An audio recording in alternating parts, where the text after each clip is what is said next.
Hello everyone, this is Ruby Saroj. Welcome to my new channel learn with Ruby Saroj. आज मैं आप लोगों के बीच चैप्टर नंबर 27 सांस्कृतिक और सामाजिक भूगोल से जितने इम्पोर्टेंट क्वेश्चन बन रहे हैं लेकर आई हूँ। आइए आप हमारे साथ रिवीजन करिए, क्योंकि एग्ज़ाम नज़दीक है, रिवीजन करना ज़रूरी है। तो चलिए स्टार्ट करते हैं। क्वेश्चन नंबर 1 है कि सांस्कृतिक भूदृश्यों का विश्लेषण भूगोल के किस शाखा के अंतर्गत किया जाता है? तो मानव भूगोल के। सांस्कृतिक भूदृश्यों का विश्लेषण भूगोल के किस शाखा के अंतर्गत किया जाता है? तो मानव भूगोल के अंतर्गत। क्वेश्चन नंबर 2 है, मानव भूगोल में मानवीय क्रियाओं तथा प्रतिरूपों का अध्ययन किस रूप में मानते हैं? तो मानव समाज के रूप में। मानव भूगोल में मानवीय क्रियाओं तथा प्रतिरूपों का अध्ययन किस रूप में मानते हैं? तो मानव समाज के रूप में। क्षेत्रीय अध्ययनों में मानवीय तथ्यों को बढ़ता प्रभाव 20वीं शताब्दी में विकसित होने वाली किस विचारधारा का परिणाम था? तो कल्याण परक। क्षेत्रीय अध्ययनों में मानवीय तथ्यों को बढ़ता प्रभाव 20वीं शताब्दी में विकसित होने वाली किस विचारधारा का परिणाम था? तो कल्याण परक। क्वेश्चन नंबर 4 है, किस विद्वान के अनुसार संस्कृत वह पूर्ण सम्मिश्र है जिसमें वह समस्त वस्तुएं सम्मिलित हैं जिन पर हम विचार करते हैं, कार्य करते हैं और समाज के सदस्य के रूप में अपने पास रखते हैं? रॉबर्ट बीर स्टीड ने के अनुसार संस्कृत वह पूर्ण सम्मिश्र है जिसमें वे समस्त वस्तुएं सम्मिलित हैं जिन पर हम विचार करते हैं, कार्य करते हैं और समाज के सदस्य के रूप में अपने पास रखते हैं। क्वेश्चन नंबर 5, सांस्कृतिक परिस्थिति शब्द निम्न में से किसने प्रस्तुत किया था? तो जूलियन स्टीवर्ड ने। सांस्कृतिक पारिस्थितिकीय शब्द किसने प्रस्तुत किया? तो जूलियन स्टीवर्ड ने प्रस्तुत किया। किस भूगोलवेत्ता ने कहा कि लैंडस्केप मॉर्फोलॉजी दृष्टिकोण के जवाब में सांस्कृतिक परिस्थिति विकसित हुई है? तो जूलियन स्टीवर्ड। किस भूगोलवेत्ता ने कहा कि लैंडस्केप मॉर्फोलॉजी दृष्टिकोण के जवाब में सांस्कृतिक परिस्थिति की विकसित हुई है? तो किसने कहा था? तो जूलियन स्टीवर्ड ने। क्वेश्चन नंबर 7 है कि द इकोलॉजी ऑफ मैन किस भूगोलवेत्ता ने लिखा था? तो कार्ल ओ सावर ने। द इकोलॉजी ऑफ मैन किस भूगोलवेत्ता ने लिखा था? तो कार्ल ओ सावर ने लिखा था। किस भूगोलवेत्ता ने कहा था कि एक सांस्कृतिक प्रदेश किसी सांस्कृतिक परिमंडल का उपविभाग होता है? तो कार्ल ओ सावर ने। किस भूगोलवेत्ता ने कहा था कि एक सांस्कृतिक प्रदेश किसी सांस्कृतिक परिमंडल का उपविभाग होता है? कार्ल ओ सावर ने कहा था। क्वेश्चन नंबर 9 है, वह सतत भू विभाग जिसके अंतर्गत किसी एक सांस्कृतिक तत्व या कई सांस्कृतिक तत्व की संभाव्यता पाई जाती है क्या कहलाता है? तो सांस्कृतिक प्रदेश। क्वेश्चन नंबर 10 है, निम्नलिखित में से किस विद्वान ने कहा कि सांस्कृतिक प्रदेश में बृहद रूप से मानवीय व्यवहार, मानसिकता एवं विचार सम्मिलित है जो भाग लेने वाले व्यक्तियों के विचार एवं क्रियाओं को काफ़ी हद तक प्रभावित करते हैं? तो वो कौन से विद्वान हैं? तो जेलेंस्की ने कहा कि सांस्कृतिक प्रदेश में बृहद रूप से मानवीय व्यवहार, मानसिकता, विचार सम्मिलित है जो भाग लेने वाले व्यक्तियों के विचार, क्रियाओं को काफ़ी हद तक प्रभावित करते हैं। क्वेश्चन नंबर 11 है कि समाज की संरचना नामक विचार निम्नलिखित में से किस विद्वान ने दिया था? तो हर्बर्ट स्पेंसर ने। समाज की संरचना नामक विचार किस विद्वान ने दिया था? तो हर्बर्ट स्पेंसर ने। निम्नलिखित में से किस विद्वान ने अनुसार सामाजिक संरचना व्यक्ति से व्यक्ति के सभी सामाजिक संबंधों की सामाजिक संरचना का एक हिस्सा है? तो रेडक्लिफ ब्राउन। किस विद्वान के अनुसार सामाजिक संरचना व्यक्ति से व्यक्ति के सभी सामाजिक संबंधों की सामाजिक संरचना का एक हिस्सा है? तो रेडक्लिफ ब्राउन के अनुसार। क्वेश्चन नंबर 13 है, किसी भी चीज़ की संरचना उसके भागों के बीच अपेक्षाकृत स्थिर अंतर संबंध होते हैं। शब्द का हिस्सा ही एक निश्चित डिग्री स्थिरता का अर्थ है। किस विद्वान ने कहा? तो जॉनसन ने। किसी भी चीज़ की संरचना उसके भागों के बीच अपेक्षाकृत स्थिर अंतर संबंध होते हैं। शब्द का हिस्सा ही एक निश्चित डिग्री स्थिरता का अर्थ है, किस विद्वान ने कहा? तो जॉनसन। क्वेश्चन नंबर 14, किस विद्वान के अनुसार सामाजिक संरचना का अध्ययन सामाजिक संगठन के प्रमुख से संबंधित है, जो कि समूहों, संघों और संस्थाओं के प्रकार हैं और उनमें से ऐसे परिसर हैं जो समाज का निर्माण करते हैं? गिसबर्ग। किस विद्वान के अनुसार सामाजिक संरचना का अध्ययन सामाजिक संगठन के प्रमुख से संबंधित है, जो कि समूहों, संघों और संस्थाओं के प्रकार है और उनमें से ऐसे परिसर है जो समाजों का निर्माण करते हैं? तो वह है गिसबर्ग। क्वेश्चन नंबर 15 है, टैलकाट पार्सन्स ने सामाजिक संरचना को कितने भागों में बांटा है? तो 4। टैलकाट पार्सन्स ने सामाजिक संरचना को कितने भागों में बांटा है? तो 4। क्वेश्चन नंबर 16, निम्नलिखित में से किस विद्वान ने कहा सामाजिक प्रक्रिया एक विधि है जिसके अंतर्गत किसी समूह के सदस्यों में एक बार संबंध स्थापित होने पर वे निश्चित रूप ग्रहण कर लेते हैं? तो मैकाइबर ने। मैकाइबर विद्वान ने कहा सामाजिक प्रक्रिया एक विधि है जिसके अंतर्गत किसी समूह के सदस्यों में एक बार संबंध स्थापित होने पर वे निश्चित स्वरूप ग्रहण कर लेते हैं। क्वेश्चन नंबर 17 है, जे.एच. हटन ने भारत की समस्त प्रजातियों में से कौन सी प्रजाति सबसे प्राचीन बताई? तो निग्रिटो ने। जे.एच. हटन ने भारत की समस्त प्रजातियों में से कौन सी प्रजाति सबसे प्राचीन बताई थी? तो निग्रिटो को।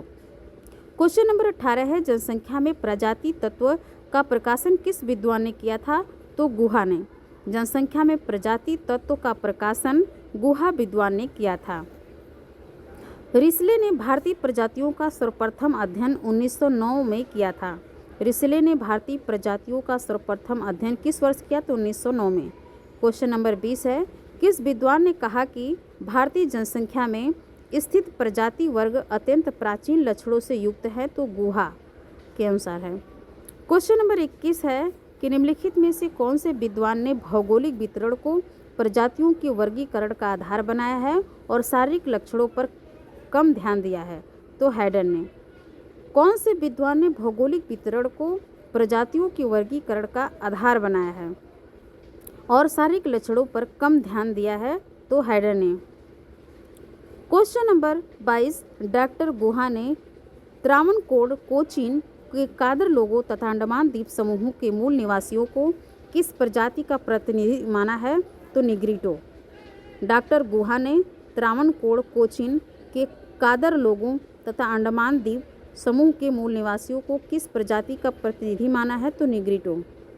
क्वेश्चन नंबर 23, निम्नलिखित में से किस विद्वान ने नृत्य तत्व मापी समयांकों के आधार पर भारतीय प्रजातियों का विवेचन किया है? तो गुहा।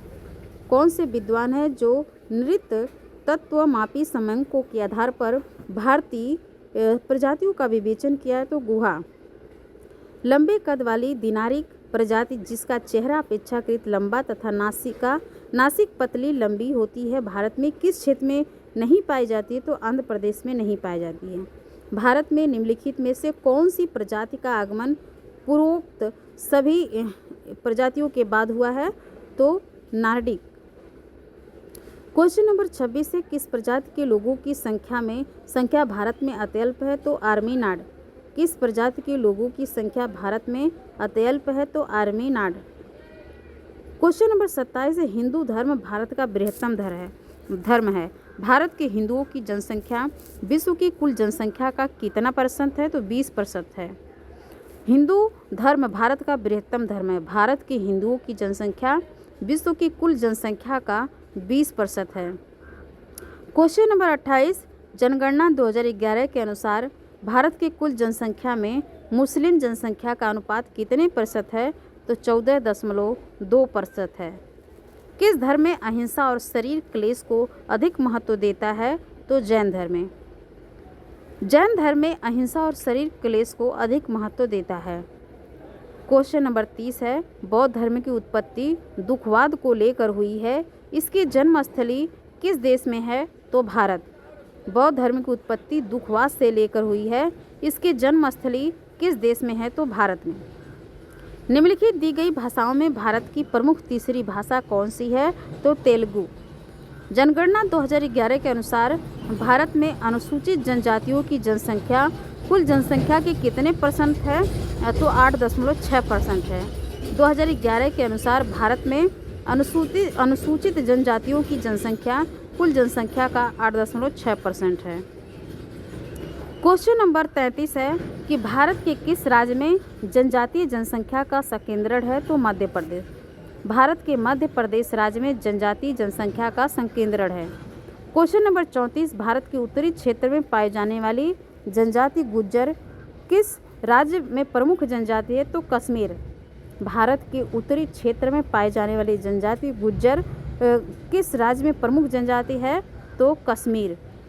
स्थानांतरणशील खेती का या झूमिंग कृषि किस जनजाति द्वारा की जाने वाली कृषि पद्धति है? तो नागा। क्वेश्चन नंबर 36, निम्नलिखित में से दी गई जनजातियों में से कौन सी एक जनजाति युद्ध प्रिय जनजाति? इस जाति का संपूर्ण जीवन युद्धमय होता है। तो ये नागा।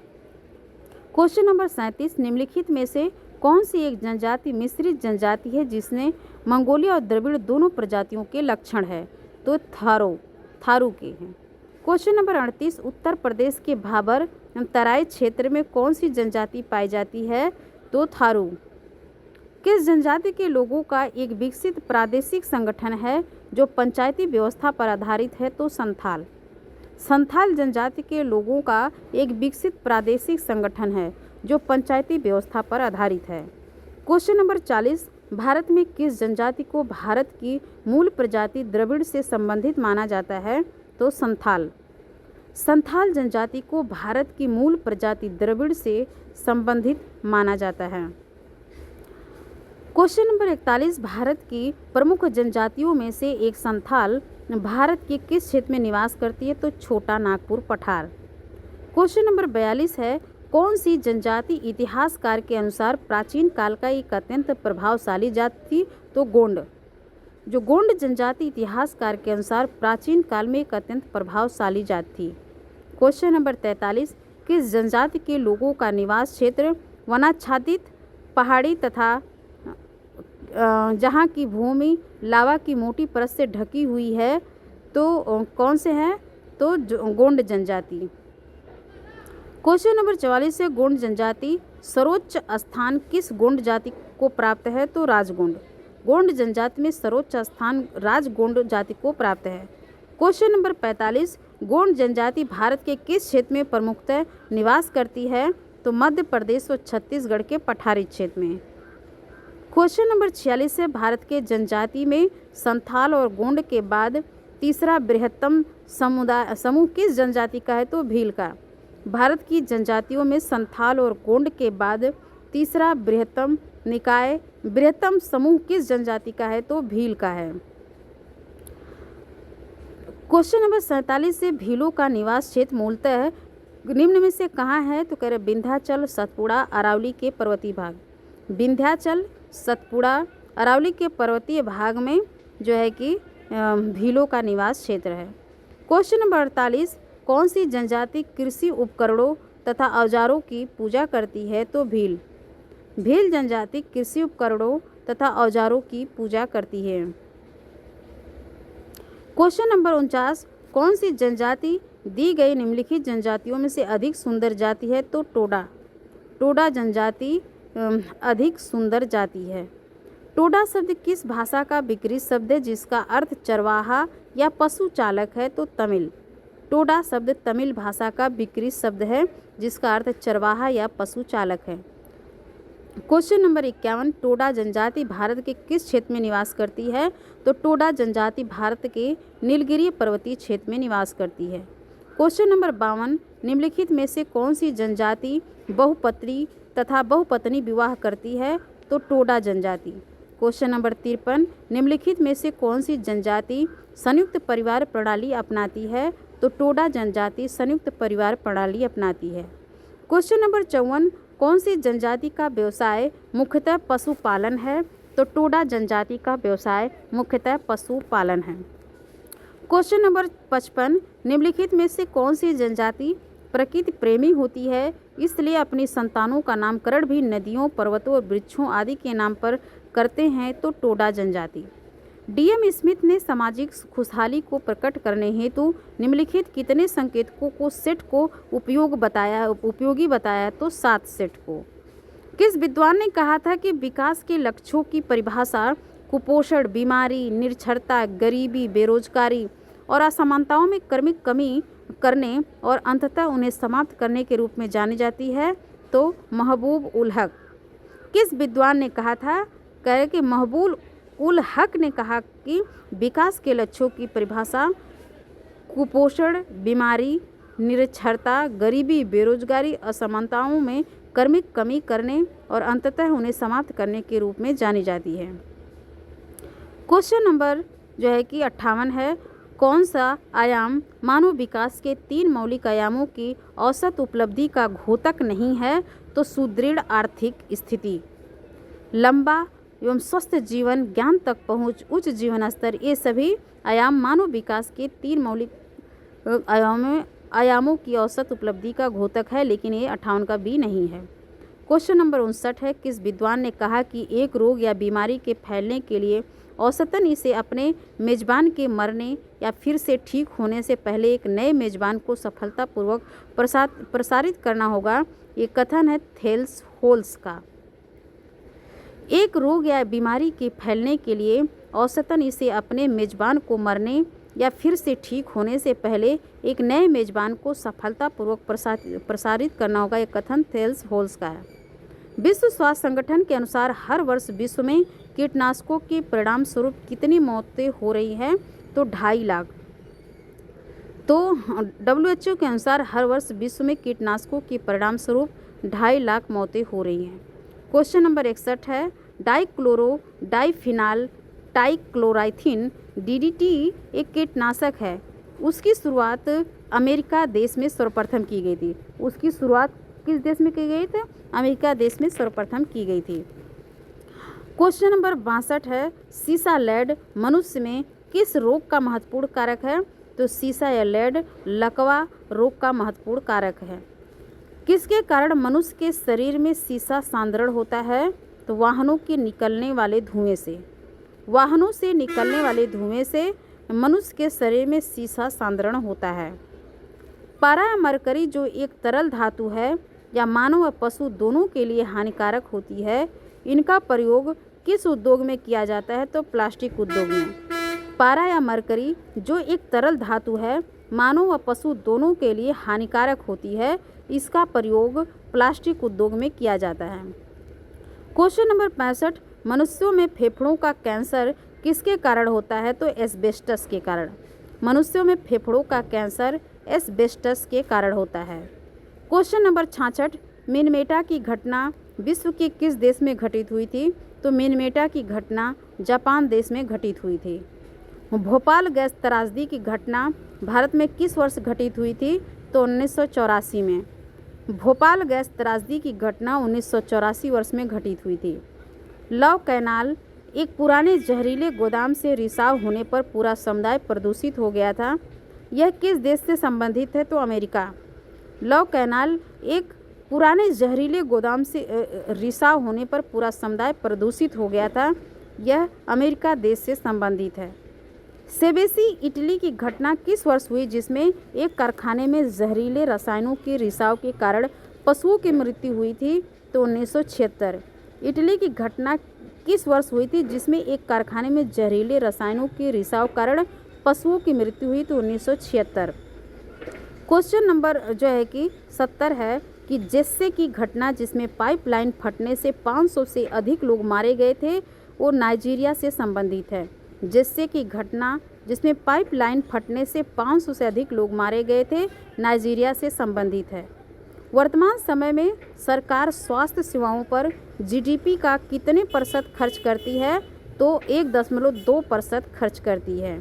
1.2% GDP का खर्च करती है स्वास्थ्य सेवा पर। किस स्वास्थ्य नीति के अंतर्गत सभी के लिए स्वास्थ्य का लक्ष्य प्राप्त करने में खामियों और चुनौतियों को स्पष्ट रूप से पहचाना गया था? तो 2002 में। 2002 नीति के अंतर्गत सभी के लिए स्वास्थ्य का लक्ष्य प्राप्त करने में खामियों और चुनौतियों को स्पष्ट रूप से पहचाना गया। क्वेश्चन नंबर 73 है कि स्वास्थ्य नीति के अंतर्गत स्वस्थ होने पर होने वाले खर्च को 10 वर्ष के भीतर सकल घरेलू उत्पाद जीडीपी का 1% से बढ़कर 2% किया जाना था 2002।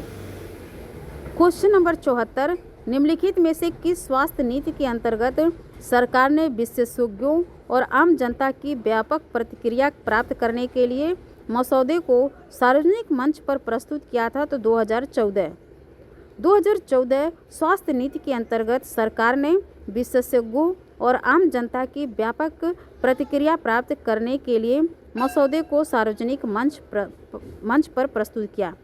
क्वेश्चन नंबर 75, राष्ट्रीय ग्रामीण स्वास्थ्य मिशन की शुरुआत किस वर्ष हुई?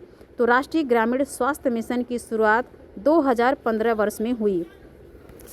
राष्ट्रीय शहरी स्वास्थ्य मिशन के अंतर्गत कितनी जनसंख्या से अधिक वाले शहरों को उसमें शामिल किया गया है? तो 50,000। 50,000 से अधिक जो है कि जनसंख्या कह रहे कि राष्ट्रीय शहरी स्वास्थ्य मिशन के अंतर्गत कितनी जनसंख्या से अधिक वाले शहरों को उसमें शामिल किया गया है? तो 50,000 से अधिक। निम्नलिखित में से उस देश का नाम बताइए जिसने सर्वप्रथम परिवार नियोजन कार्यक्रम शुरू किया? तो परिवार नियोजन कार्यक्रम शुरुआत भारत ने किया।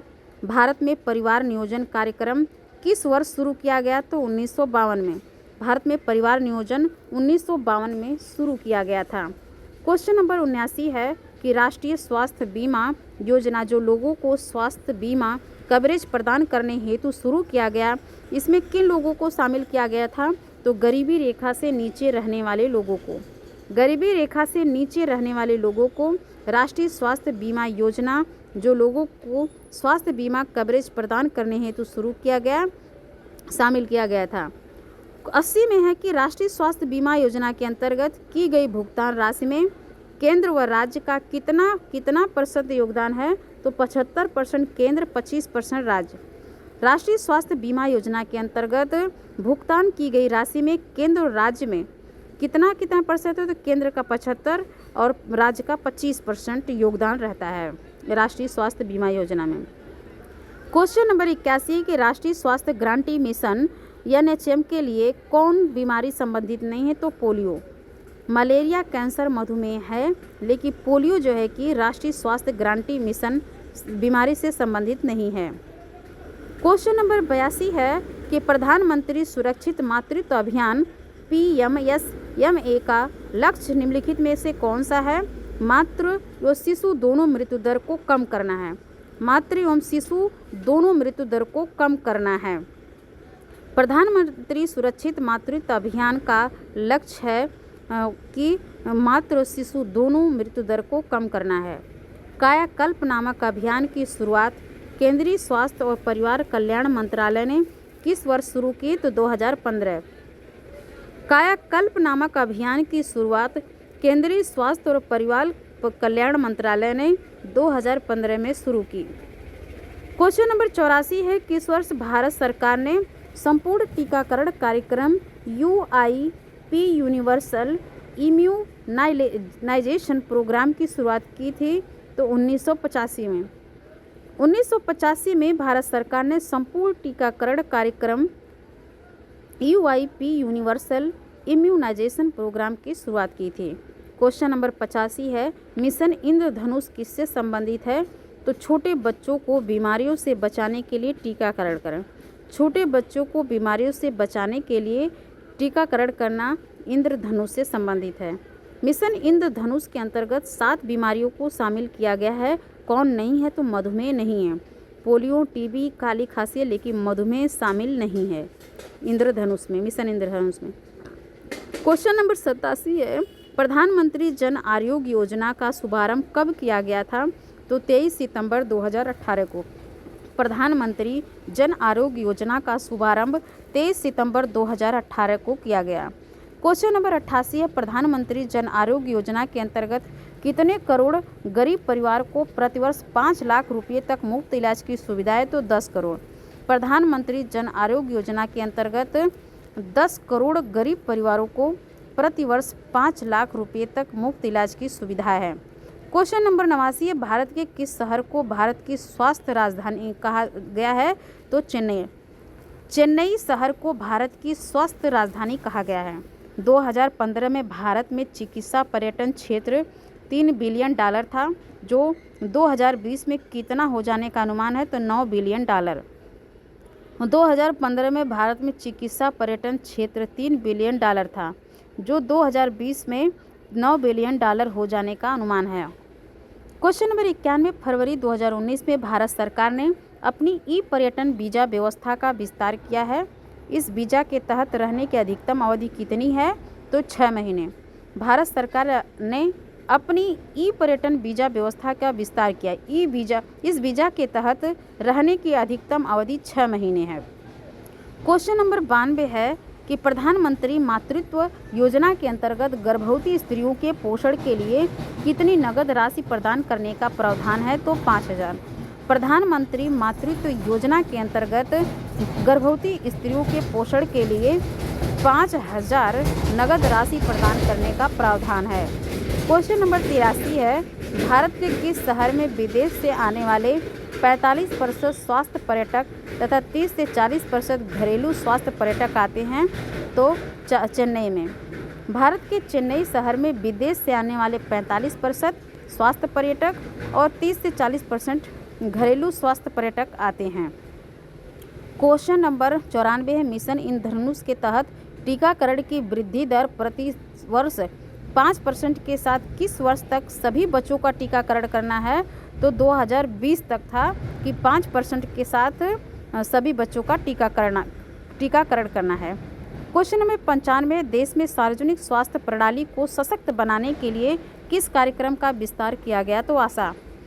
देश में सार्वजनिक स्वास्थ्य प्रणाली को सशक्त बनाने के लिए आशा कार्यक्रम का विस्तार किया गया। क्वेश्चन नंबर 46, निम्नलिखित कथनों पर विचार कीजिए, कौन सा कथन सही कह रहा है, 1 और 2 दोनों। मनुष्य एक सक्रिय भौगोलिक कारक है जो प्राकृतिक पर्यावरण से विभिन्न रूपों में प्रभावित होता है। सांस्कृतिक भूदृश्यों का विश्लेषण करना मानव भूगोल का परम उद्देश्य है, तो 1 और 2 दोनों कथन सही है। क्वेश्चन नंबर 97 है, निम्नलिखित कथनों पर विचार कीजिए, कह रहे कि इसमें कौन सा है, कह रहा है 1 और 2 दोनों सही है। संस्कृति समाज की अनुपम धरोहर है, इसके अभाव में मानव समाज की कल्पना पशु समाज के रूप में की जाती है। मानव अपने संस्कृति के बल पर ही पशु से श्रेष्ठ है। संस्कृति समाज की अनुपम धरोहर है, इसके अभाव में मानव समाज की कल्पना पशु समाज के रूप में की जाती है। मानव अपनी संस्कृति के बल पर ही पशु से श्रेष्ठ है, तो इस प्रकार से सी सही है। नेक्स्ट क्वेश्चन है, कौन सा कथन सही है इसमें, तो इसमें 1 सही है। भूगोलवेत्ता तथा पर्यावरणविद संस्कृति को पर्यावरण का मानव निर्मित भाग मानते, तो यही 1 सही है। अब नेक्स्ट क्वेश्चन देखिए, इसमें कह रहा है कि इसमें विचार कीजिए कौन कथन सही है, तो कह रहा है केवल दूसरा सही है। संस्कृत मूल्यों तथा प्रतीकों का परिचायक है और मानव समाज के अंदर विद्यमान है, तो केवल दूसरा सही है। फिर अब देखिए क्वेश्चन नंबर 100 है, इसमें मैच करने के लिए दिया है, तो 100 का सी सही है। तो 3 का 1 है कि बंगाली 8.2% लगभग है, और 1 का बी है तेलुगु 7.37% लगभग है। 2 का सी है जो है कि 7% लगभग मराठी है। 4 का डी है तो तमिल जो है कि 5.9% लगभग है। तो इसको 1-2 बार पढ़ने पे ही याद होगा, तो क्वेश्चन नंबर 100 का सी सही है। क्वेश्चन नंबर 1 है कि निम्नलिखित कथनों पर विचार कीजिए, कौन सा कथन सही है, कह रहे कि 1 और 2 दोनों सही है। सांस्कृतिक विरासत एक समुदाय द्वारा विकसित जीवन के तरीकों की अभिव्यक्ति है। सांस्कृतिक विरासत में ये दृश्यमान और मूर्त निशान है जो हाल के दिनों में प्राचीनता का प्रतीक है, तो 1 और 2 दोनों कथन सही है। निम्नलिखित कथनों पर विचार कीजिए, कौन सा कथन सही, कह रहे हैं कि सी 1 और 2 दोनों सही है।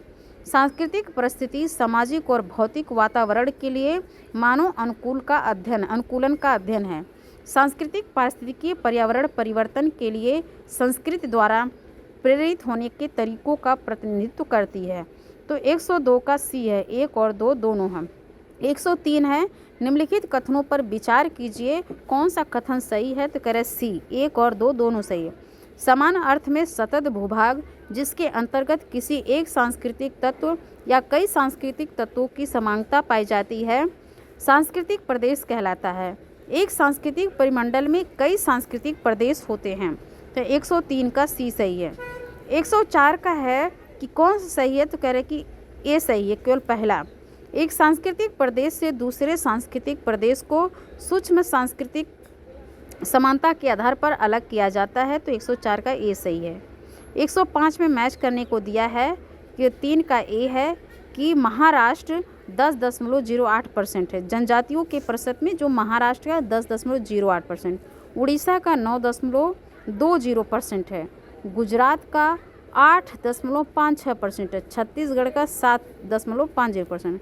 मतलब सबसे ज़्यादा किसका है, तो महाराष्ट्र का 10%, फिर इसके बाद उड़ीसा का 9 है, और फिर इसके बाद गुजरात का 8 है, छत्तीसगढ़ का 7 है। ऐसे याद करेंगे तो याद होगा। 105 का बी सही है। 106 का निम्नलिखित कथनों पर विचार कीजिए, कौन सा कथन सही है, कह रहे 1, 2 दोनों। भारत सांस्कृतिक विविधताओं वाला देश है जिससे विभिन्न प्रदेशों के लोग विभिन्न भाषाएं बोलते हैं। भारत को सांस्कृतिक प्रदेशों में बांटने के लिए मुख्य रूप से भाषा, धर्म तथा रीति रिवाज को ही आधार माना जाता है। तो 106 का 1, 2 दोनों सही है। 107 का निम्नलिखित कथनों पर विचार कीजिए, कौन सा कथन सही है, तो 1, 2 दोनों सही है। साधारण अर्थ में समाज का प्रयोग व्यक्तियों के समूह के लिए किया जाता है। समाज की अपनी संरचना है जिसे सामाजिक संरचना कहा जाता है। सामाजिक संरचना के घटक या इकाइयाँ व्यक्ति है। तो इसमें 1, 2 दोनों कथन सही है। क्वेश्चन नंबर 108 है, निम्नलिखित कथनों पर विचार कीजिए, करें 1, 2 दोनों सही है। समाज सामाजिक संबंधों का जाल है। सामाजिक संबंध समाज के विभिन्न सदस्यों के मध्य समागम और पारस्परिक व्यवहार के द्वारा स्थापित होते हैं। समाज के 2 या अधिक सदस्य जब भी संपर्क में आते हैं किसी न किसी प्रकार की सामाजिक अंतःक्रिया होती है। तो 108 का सी सही है। 109 के निम्नलिखित कथनों पर विचार कीजिए, कौन सा कथन सही है, तो कह रहे सी। 1, 2 दोनों सही है। डॉक्टर गुहा ने त्रावणकोर, कोचीन के कादर लोगों तथा अंडमान द्वीप के मूल निवासियों को निग्रिटो प्रजाति का प्रतिनिधि माना है। मंगोलाइड लोगों के शरीर और चेहरों पर बालों की कमी होती है। चेहरा सपाट तथा कपाल अस्थियाँ उभरी हुई होती है। तो 109 का सी सही है। 1 और 2 दोनों सही है। 110 है, इसमें मैच करने के लिए दिया है। थारू जनजाति कृषि करता है। नागा जनजाति जो है कि स्थानांतरणशील कृषि है। टोडा पशुपालक मुख्यतः भैंस है। जो टोडा जनजाति वो पशुपालक मुख्यतः भैंस है। और भील वन पत्रों का एकत्रण है। जो भील है वनों पत्रों का एकत्रण है। थारू कृषि है। नागा स्थानांतरणशील कृषि है। और टोडा पशुपालक मुख्यतः भैंस है। क्वेश्चन नंबर 111 में बोल रहा है कौन सा कथन सही है, तो कह रहे 1, 2 तीनों कथन सही है। 1 है पूरा मंगोलाइड सर्वाधिक प्राचीन मंगोलाइड प्रजाति है। लंबे सिर वाली मंगोलाइड प्रजाति के लोग असम पूर्वी सीमांत प्रदेश में निवास करते हैं। चौड़े सिर वाली पूरा मंगोलाइड प्रजाति के प्रतिनिधि चटगांव के प्रदेश में निवास करते हैं। तो 111 का डी सही है। 112 में कह रहे विचार कीजिए, कौन सा सही है, कह रहे न तो 1 न तो 2 सही है। तो इस जब दोनों नहीं सही है तो इसको छोड़ देते हैं। क्वेश्चन नंबर 113 है, तो इसमें जो है कि 113 पर कह रहे निम्नलिखित कथनों पर विचार कीजिए, कह रहे 1, 2 दोनों सही है। अल्पाइन मध्यम कद वाली प्रजाति है जिनकी त्वचा हल्की भूरी, गोलू शरीर, सुडौल और नाक लंबी होती है। आर्मीनाइट प्रजाति के लोगों की संख्या भारत में अत्यल्प है। तो 113 का सी सही। 1, 2 दोनों सही है। 114 निम्नलिखित कथनों पर विचार कीजिए, कौन सा कथन सही है, तो 114 का डी कथन सही है। जिसमें कह रहे हैं कि 1, 2, 3 तीनों कथन सही है। भारत प्राचीन काल से ही विभिन्न धर्मों की उत्पत्ति और प्रसार का मूल केंद्र रहा है। भारत में मुख्य रूप से 6 धर्मों हिंदू, मुस्लिम, ईसाई, सिख, बौद्ध और जैन के अनुयायी अधिक है। भारत हिंदू, बौद्ध, जैन और सिख धर्मों की जन्मस्थली है। तो इसमें 1, 2 तीनों कथन सही है। तो 114 का डी है। 115 कह रहा कि मैच करने के लिए दिया है, निम्नलिखित को सुमेलित कीजिए। तो 115 का बी सही है। संथाल जनजाति झारखंड और छोटा नागपुर पठार का है। टोडा जनजाति नीलगिरी की पहाड़ियाँ। भील जो है कि मध्य प्रदेश, गुजरात, राजस्थान। गोंड जनजाति मध्य प्रदेश और छत्तीसगढ़।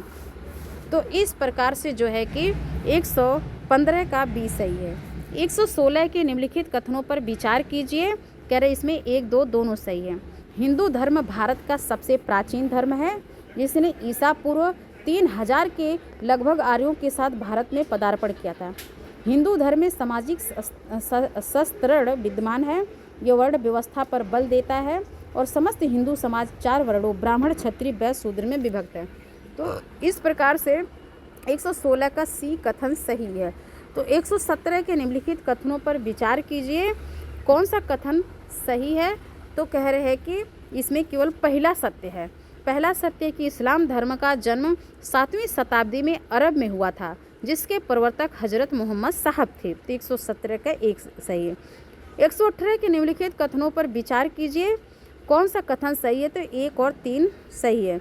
सिख धर्म भारत का चौथा महत्वपूर्ण धर्म है और जनगणना 2011 के अनुसार सिखों की जनसंख्या देश की कुल जनसंख्या का 1.72% थी। एक एकेश्वरवादी है और मूर्ति पूजा में विश्वास नहीं करता है। तो 118 का बी सही है, पहला और तीसरा सही है। 119 कह रहे कि कौन सा कथन सही है, विचार कीजिए। तो कह रहे 1 और 2 दोनों सही है। बौद्ध धर्म के प्रवर्तक गौतम बुद्ध थे, जिन्हें 6वीं शताब्दी ईसा पूर्व में इसका परिवर्तन किया था। महावीर स्वामी संसार को दुखमय मानते थे, जब भिक्षुओं के लिए 5 महाव्रतों का पालन आवश्यक बताया जाता है। 19 का 1 और 2 दोनों सही है। क्वेश्चन नंबर 20 है, कह रहे हैं कि 120 का मैच करने के लिए दिया है। तो 3 का ए है। 1950 में मिनीमेटा घटना हुआ था, 1950 में। और 4 का बी है, जिसमें भोपाल गैस त्रासदी 1984 में है। 1 का सी है, 1977 में लव केनाल है। और 2 का डी है, बेसेल स्विट्जरलैंड 1980 में। बेसेल स्विट्जरलैंड 1980 में। इस प्रकार 120 का ए। 121 के निम्नलिखित कथनों पर विचार कीजिए, कौन सा कथन सही है। तो सी 1 और 2 दोनों सही है। मुंडा भाषाई समूह के अंतर्गत संथाली, मुंडा, हो और खरवार आदि भाषाएं समाहित हैं, जो पश्चिम बंगाल, झारखंड, छत्तीसगढ़, उड़ीसा राज्यों में बोली जाती है। भारत के 4 भाषा परिवारों में इंडो आर्य भाषाएं सबसे बाद में स्थापित व विकसित हुई। तो इस प्रकार 1, 2 दोनों सही है, इंपॉर्टेंट, इसलिए इसे एक बार फिर देखते हैं। मुंडा भाषाई समूह के अंतर्गत संथाली, मुंडा, हो और खरवार आदि भाषाएं समाहित है, जो पश्चिम बंगाल, झारखंड, छत्तीसगढ़, उड़ीसा राज्यों में बोली जाती है। भारत के 4 भाषा परिवारों में इंडो आर्य भाषाएं सबसे बाद में स्थापित व विकसित हुई। तो 121 का सी सही है। 122 का कह रहे हैं निम्नलिखित कथनों पर विचार कीजिए, कौन सही है। तो 122 का डी। 1, 2, 3। नागालैंड नागा बाहुल क्षेत्र है और एक स्वतंत्र राज्य के रूप में नागालैंड की स्थापना नागाओं के विकास की पुष्टि करती है। नागा लोगों का मुख्य व्यवसाय स्थानांतरणशील कृषि और आखेट करना है। नागा शब्द की उत्पत्ति के विषय में कुछ लोगों का मत है कि अधिकांशतः नंग रहने के कारण उन्हें नागा कहा जाता है। फिर से देखते हैं, नागालैंड नागा बहुल क्षेत्र है और एक स्वतंत्र राज्य के रूप में नागालैंड की स्थापना नागाओं के विकास की पुष्टि करती है। नागा लोगों का मुख्य व्यवसाय स्थानांतरणशील कृषि और आखेट करना है। नागा शब्द की उत्पत्ति के विषय में कुछ लोगों का मत है कि अधिकांशतः नंग रहने के कारण उन्हें नागा कहा जाता है। 122 का डी सही है। 123 का कह रहा है कि कौन सही है। तो 123 का बी। मजुमदार के अनुसार थाराओं का जादूगरी का ज्ञान अथर्ववेद के यंत्रों पर आधारित है, जिसके कारण ये लोग पहले अथर्व और बाद में थारू कहे जाने लगे। तो कह रहे केवल 2 कथन सही है। तो दूसरा देखिए, मजुमदार के अनुसार थारुओं का जादूगरी का ज्ञान अथर्ववेद के यंत्रों पर आधारित है, जिसके कारण ये लोग पहले अथर्व और बाद में थारू कहे जाने लगे। 123 का बी। 124 का है कि कौन सा सही है। तो 124 का सी। 1, 2 दोनों। संथाल काले रंग के और औसत कद वाले होते हैं, इनकी नाक चौड़ी और सिर गोल होता है। संथाल जो होते काले रंग के औसत कद वाले होते हैं, इनकी नाक चौड़ी और सिर गोल होता है। संथाल लोग बिहार की कोयले, लोहे और अभ्रक की खदानों में बड़ी संख्या में मजदूरी करते हैं। दार्जिलिंग और असम के चाय बागानों में भी संथाल कार्य करने के लिए जाते हैं। तो 124 का सी सही। 1, 2 दोनों। 125 का है, इसमें मैच करने के लिए दिया है। तो 125 का बी है। एनीमिया से ग्रस्त गर्भवती महिलाएं जो 15 वर्ष से है, तो 15 से 49 वर्ष की हैं, वो क्या है 58.7% है। कुपोषण से ग्रस्त महिलाएं 33.3%, महिलाएं जिनका विवाह 18 वर्ष से कम आयु में हो गया 30.3%, महिलाएं जो गर्भधारण के समय अंडर वेट होती हैं तो 42.2%। तो 125 का बी सही है। तो 126 का कह रहा है निम्नलिखित कथनों पर विचार कीजिए, 1, 2 दोनों कथन सही है। प्राचीन काल में गोंड एक अत्यंत प्रभावशाली जाति थी। गोंडों के राजनीतिक प्रभुत्व के कारण प्राचीन महाकौशल का विशाल क्षेत्र गोंडवाना नाम से जाना जाता है। पहले गोंडों का मुख्य व्यवसाय आखेट करना, मछली मारना था, किंतु वन पशुओं के संरक्षण के लिए कानून लागू हो जाने तथा वनों को संरक्षित और आरक्षित कर दिए जाने के बाद लोग कृषि करके जीवन यापन करते हैं। तो इस प्रकार जो है कि 126 का 1, 2 दोनों कथन सही है। क्वेश्चन नंबर 127 है कि निम्नलिखित कथनों पर विचार कीजिए। कह रहा है 1, 3 सही है। एक है छत्तीसगढ़ मैदान के दक्षिण में दुर्गम पहाड़ी क्षेत्र स्थित है जहां मुरिया और मारिया नाम का गोंड की उपजातियां निवास करती है। छत्तीसगढ़ मैदान में के दक्षिण में दुर्गम पहाड़ी क्षेत्र स्थित है जहां मुरिया और मारिया नामक गोंड की उपजातियां निवास करती है। अन्न की कमी होने पर संथाल लोग पशुओं के मांस और मछली भी खाते हैं। तो 127 का बी सही। 1, 3। 128 के निम्नलिखित कथनों पर विचार कीजिए, कौन सा कथन सही है। तो 128 का सी सही है। 1, 2 दोनों सही है। तो भारत की जनजातियों में संथाल और गोंड के बाद तीसरा बृहत्तम समूह किसका है? भील का है। भारत में भीलों की जनसंख्या लगभग 28 लाख है। भारत की जनजातियों में संथाल और गोंड के बाद तीसरा बृहत्तम समूह भील का है। भारत में भीलों की जनसंख्या लगभग 28 लाख है। भीलों के गांव सामान्यतः ऊंचे स्थान पर बसे होते हैं। भील प्रायः स्थानीय रूप से प्राप्त सामग्रियों के प्रयोग से झोपड़ियों वाले घर बनाते हैं। इस प्रकार 28 का सी सही। 1 और 2 दोनों सही। 29 का निम्नलिखित कथनों पर विचार कीजिए, कौन सा कथन सही है। तो 129 का बी है। तो भील नृत्य और संगीत के प्रेमी होते हैं। प्रत्येक महत्वपूर्ण अवसरों पर नाच गाने आयोजित होते हैं। भील विविध प्रकार के नृत्यों के लिए प्रसिद्ध है। तो 129 का बी है। 130 का कथन इसमें मैच करने के लिए दिया है। दूसरा का ये है, निग्रिटो प्रजाति दक्षिण भारत और अंडमान में है।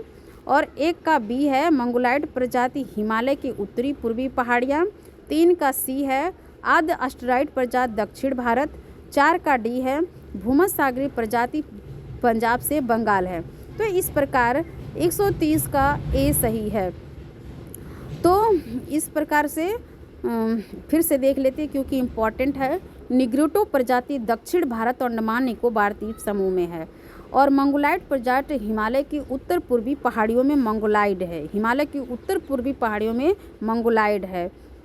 और आद्य अस्ट्राइड प्रजाति दक्षिण भारत में है। और भूमध्यसागरीय प्रजाति पंजाब से बंगाल तक जो है कि ये भूमध्यसागरीय प्रजाति है।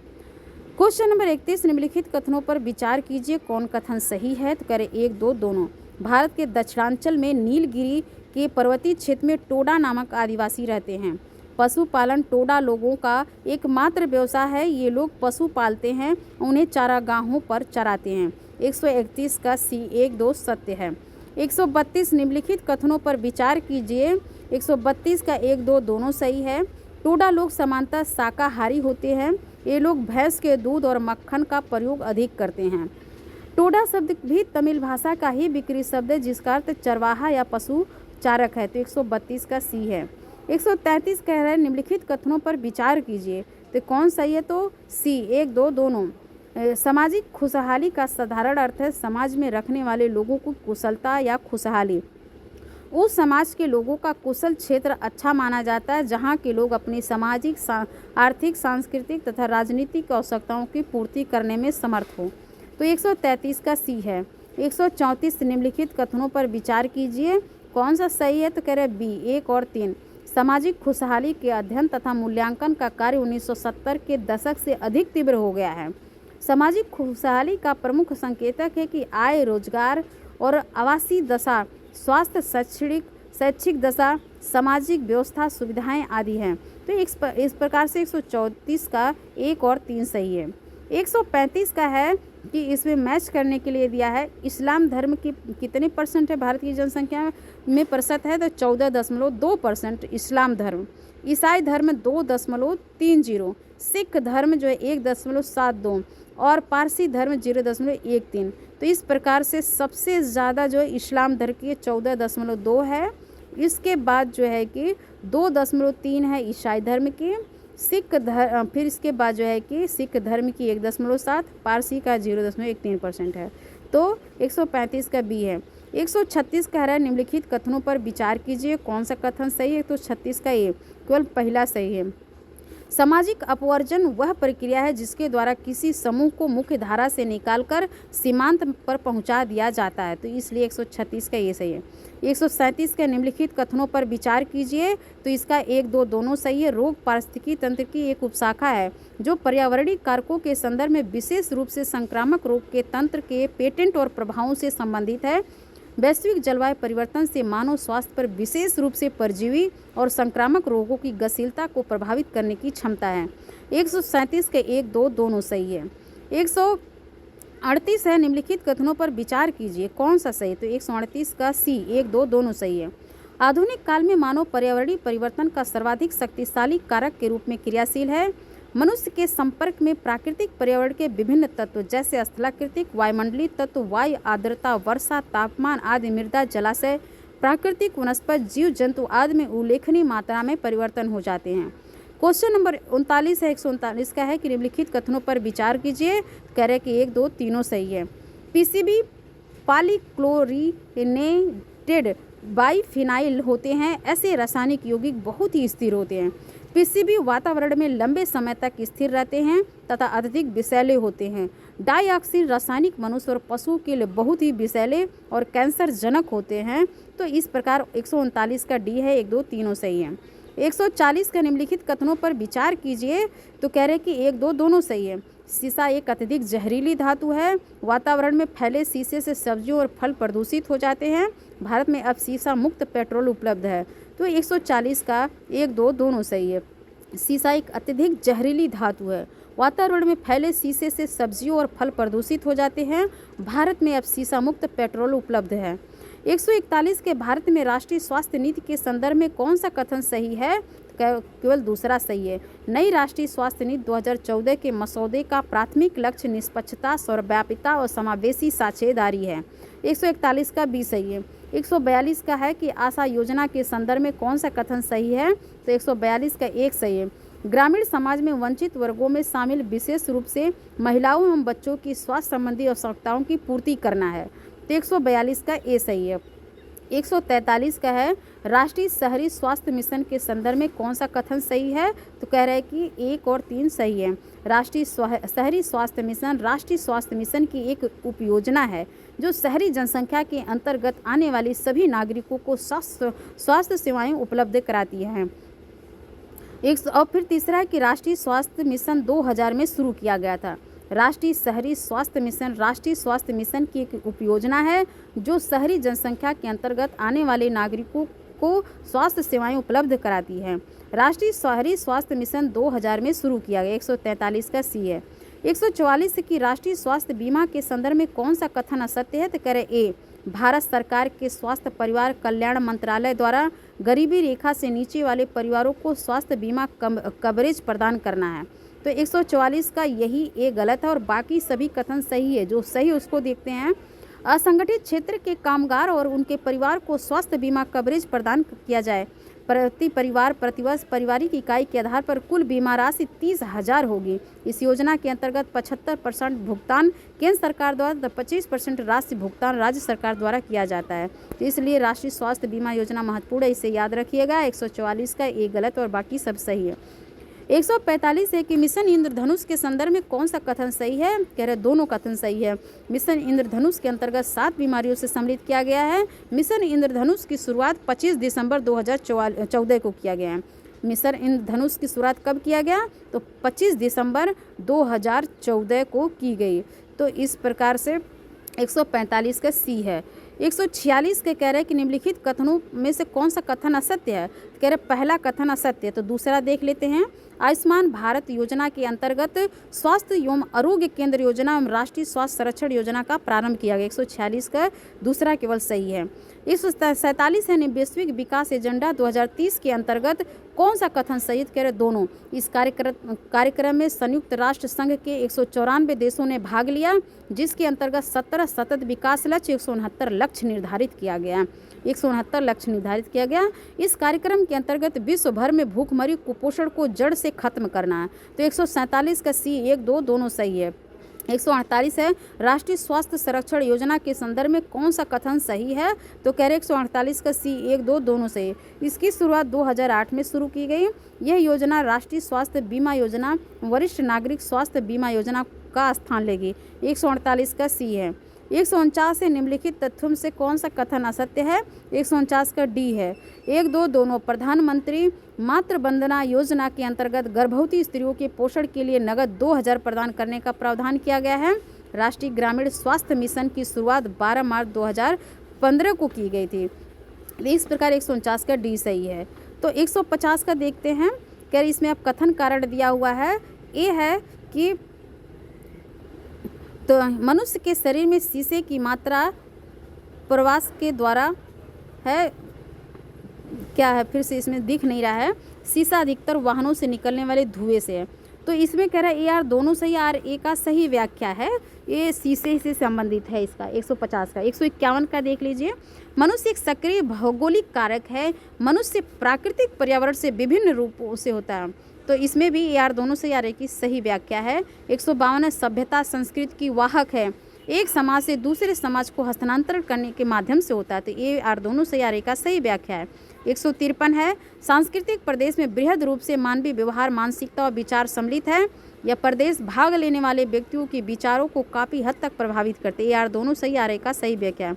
154 है सामाजिक प्रक्रिया सामाजिक अंतःक्रिया की विधि है। किसी समुदाय के जीवन के लिए सामाजिक मूलाधार होती है। तो ए आर दोनों सही, पर आर ए की सही व्याख्या नहीं है। 155 है कि मंगोलाइड प्रजाति के लोग असम पूर्वी सीमांत प्रदेश निवास करते हैं। इनके शरीर तथा चेहरे पर बाल वस्तुतः कम होते हैं। तो इस प्रकार से 155 का ए आर दोनों सही है, लेकिन आर ए का सही व्याख्या नहीं करते हैं। तो 155 क्वेश्चन आप सभी लोगों ने पढ़ा। अब विगत वर्षों में पूछे गए क्वेश्चन देख लेते हैं। विगत वर्षों में पूछा गया था कि निम्नलिखित में से कौन सा पद का प्रयोग सांस्कृतिक समूहों और उनके प्राकृतिक पर्यावरण के बीच संबंध को व्यक्त करने के लिए किया गया था। तो इसमें जो है कि निम्नलिखित में से कौन सा पद है का प्रयोग है कि सांस्कृतिक समूह और उनके प्राकृतिक पर्यावरण के बीच संबंध को व्यक्त करने के लिए किया गया था। तो ये सांस्कृतिक कौन है? सांस्कृतिक पारितंत्र होगा। तो इसका एक का ए होगा। ठीक है। एक क्वेश्चन जो है कि 1 मिनट फिर से देखिए। कौन से पद का प्रयोग सांस्कृतिक समूहों और उनके प्राकृतिक पर्यावरण के बीच संबंध को व्यक्त करने के लिए किया गया है? तो इसमें क्या होगा? सांस्कृतिक पारितंत्र। एक का ए, इसको देख लीजिएगा। दूसरा कथन है कि 1 2 को इसमें मैच करना है। तो इसमें सीधे सीधे दे दिया है भाषा शब्द उच्चारण लय और गति के भिन्नता जो समान भाषा बोलने और एक दूसरे से पृथक करता है। बोले जाने वाले शब्दों की व्यवस्थित प्रणाली है जिसे परस्पर समझ के साथ संप्रेषित करने के लिए प्रयोग किया जाता है। वर्नाक्युलर पृथक मातृभाषा वाले लोगों द्वारा संप्रेषण हेतु प्रयोग की जाने वाली भाषा है। लिंगुआ फ्रैंका किसी स्थानीय क्षेत्र की भाषा है जो अमानकीकृत है। तो इस प्रकार दूसरा 1 2 3 4 सही है। इसके बाद तीसरा है भारत के किस राज्य समूह में 2011 के जनगणना के अनुसार अनुसूचित जनजातियों की आबादी कुल आबादी से अनुपात सर्वाधिक है? तो लक्षद्वीप, मिजोरम, नागालैंड है। तो इस प्रकार तीसरा का सी सही है। चौथा मैच करने के लिए दिया है, तो इसका डी सही है। पुनः स्थानन लोगों के स्थानिक चालन के कारण सांस्कृतिक शील गुणों का भौगोलिक अंतरण है। पदानुक्रमिक प्रसरण वर्ग या केंद्र प्रणाली के माध्यम से ऊर्ध्वगामी अधोगामी विसर्जन है। विस्तारण प्रसरण जब नवाचार की स्वीकार्यता या सूचना पूरे समाज में फैल जाती है। संक्रामक प्रसरण जब विस्तार सभी व्यक्तियों और केंद्रीय प्रदेश क्षेत्र को एक समान रूप से प्रभावित करता है। तो 104 का डी सही है। फिर इसके बाद पांचवा है, इसमें मैच करने के लिए दिया है। तो कह रहे हैं 3 का 1 है। ईसाई 23 क्या 2.3% है, और 4 का बी है तो बौद्ध 0.7% है, और 1 का सी है जिसमें सिख 1.7% है। जैन क्या है कि इसमें 0.4% जैन है। तो इस प्रकार 5 का सी है। एक बार क्वेश्चन पूछा जाता है, आप लोग जरूर पढ़ के जाएं यहाँ से। भारत में सरकार द्वारा मान्यता प्राप्त भाषाओं की संख्या 22 है। नवंबर में पूछा गया 2017 में कि मनुष्य की नस्ल को वर्गीकृत करने हेतु प्रयोग में लाए जाने वाले सिरस्त सूचकांक के रूप में किस रूप में परिकल्पित किया गया? तो सिर की चौड़ाई और लंबाई के बीच के अनुपात। निम्नलिखित में से किसने सांस्कृतिक दृश्य भूमि की अवधारणा को लोकप्रिय बनाया था? तो कार्लो सावर ने। पैतृक समाज और महिलाओं को प्रभावशाली स्थिति के सह अस्तित्व की विरोधाभासी स्थिति निम्नलिखित में से किसमें पाई जाती है? तो थारू जनजाति में। पैतृक समाज और महिलाओं की प्रभावशाली स्थिति के सह अस्तित्व की विरोधाभासी स्थिति किसमें पाई जाती है? थारू जनजाति में। मैच करने के लिए 10 का दिया है। 4 का ए है। भील कहाँ पे है? अरावली में है। गोंड छत्तीसगढ़ में है। संथाल पूर्वी झारखंड है। गारो शिलांग पठार, इसलिए 10 का ए है। 11 के कल्चरल लैंडस्केप सांस्कृतिक भूदृश्य शब्द किसने विकसित किया था? कार्लो सावर है। फिर 12 है कि किसने सांस्कृतिक भूगोल को जो मानवीय संस्कृतियों पर बल देता है और जिसे सामान्य रूप से मानव भूगोल के समतुल्य माना जाता है के रूप में परिभाषित किया है? तो डिडले स्टम्प। 13 है कि किस लेखक ने समष्टि भूगोल के क्षेत्र में सृजन के लिए सामाजिक भौतिकी के सिद्धांत का विकास किया है? तो स्टीवर्ट और वार्नटज ने। 14 है कि सांस्कृतिक दृश्य भूमि की अवधारणा का संवर्धन किसके द्वारा किया गया? तो कार्लो सावर। 15 है कि कौन एक क्षेत्रीय अवस्थिति की सबसे बड़ी अवधारणा? तो सांस्कृतिक परिमंडल। फिर मैच करने के लिए दिया है बैगा, जो है कि कह रहे कि 4 का ए है। 4 का ए बैगा मध्य प्रदेश में है। 3 का बी है। भूटिया जो है कि उत्तराखंड में है। 1 का सी है। तो 1 का सी है जिसमें असम में कार्बी है। 2 का डी है। सिक्किम रंगपा है। तो इसे याद रखें, बार पूछा जाता है। तो बैगा कहाँ पे है? मध्य प्रदेश में। भूटिया उत्तराखंड में है। कार्बी कहाँ पे है? तो असम में है। और जो है कि रंगपा कहाँ पे है? रंगपा सिक्किम में। तो इस प्रकार 16 का बी सही है। ग्रिफिथ टेलर द्वारा कितनी प्रमुख मानव जातियों की पहचान की गई थी? तो 5 मानव जातियों की पहचान की गई। रेड इंडियन अथवा अमेरिकन इंडियन निम्न से किस प्रजाति के हैं? तो मंगोलायड प्रजाति के हैं। सांस्कृतिक उद्गम की अवधारणा किसने दी थी? तो कार्लो सावर ने दी थी। फिर 20 में मैच करने के लिए दिया है। तो इसमें कह रहे हैं जारवा अंडमान निकोबार में, कुकी मणिपुर में, थारू उत्तर प्रदेश में, गोंड मध्य प्रदेश में। 21 का संस्कृत व समष्टि है जिसमें समाज के सदस्य व्यक्ति द्वारा अर्जित ज्ञान, विश्वास, कला, नैतिक कानून शामिल होती है। संस्कृत की परिभाषा किस लेखक द्वारा दी गई? तो E.B. टेलर के द्वारा। 22 है निम्नलिखित में से किस प्रदेश को सांस्कृतिक चित्रित सन्निहित भौगोलिक क्षेत्र के रूप में परिभाषित किया है? तो सांस्कृतिक परिमंडल। इसमें मैच करने के लिए दिया है 4 का ये है गुजरात भील जो है कि गुजरात में है। फिर इसके बाद 1 का बी है, गोंड मध्य प्रदेश में है। और असम जो है कि 3 का सी है। 2 का सी है। 2 का सी असम में मिकिर है। मिकिर कहाँ? असम में है। और 3 का डी है जैसे कि खोंड जनजाति उड़ीसा में। इस प्रकार से 23 का सी है। 24 में फिर मैच करने के लिए दिया है इंडो आर्यन हरियाणा के जाट हैं, द्रविड़ राजस्थान के भील है, मंगोलिया उत्तराखंड के भूटिया हैं, मंगोल द्रविड़ उड़ीसा के ब्राह्मण है। इस प्रकार 24 का डी सही है। अब इसमें 25 का दिया किस पूर्वोत्तर राज्य में सर्वाधिक जनजातीय जनसंख्या पाई जाती है? तो मिजोरम में सर्वाधिक जनजातीय जनसंख्या पाई जाती है। मैच करने के लिए दिया है ऑस्ट्रिक संथाली, द्रविड़ मलयालम, चीनी तिब्बती जो है कि लेप्चा, इंडो आर्यन सांस्कृतिक भाषा बोलते हैं। 27 है निम्नलिखित में से किस सांस्कृतिक क्षेत्र की विशेषताएं हैं? तो 27 का सी है भूमध्यसागरीय।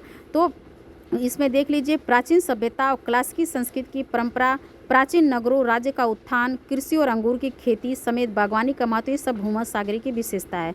पितृसत्तात्मक समाज और स्त्रियों की प्रभावशाली स्थिति के सह अस्तित्व के विरोधाभासी स्थिति किस जनजाति की विशेषता है? तो थारू जनजाति की विशेषता है।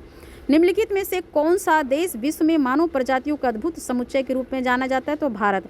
भूगोल में सांस्कृतिक घुमाव किसके लिए जिम्मेदार है? तो सामाजिक तथा सांस्कृतिक भूगोल को एक दूसरे के समीप लाना। तो इस प्रकार से 155 + 30 क्वेश्चन हमने पढ़ा है। इसको जो है कि 1-2 बार इसी तरह आप सभी लोग या पढ़ लीजिएगा, तभी आपको याद होगा। धन्यवाद।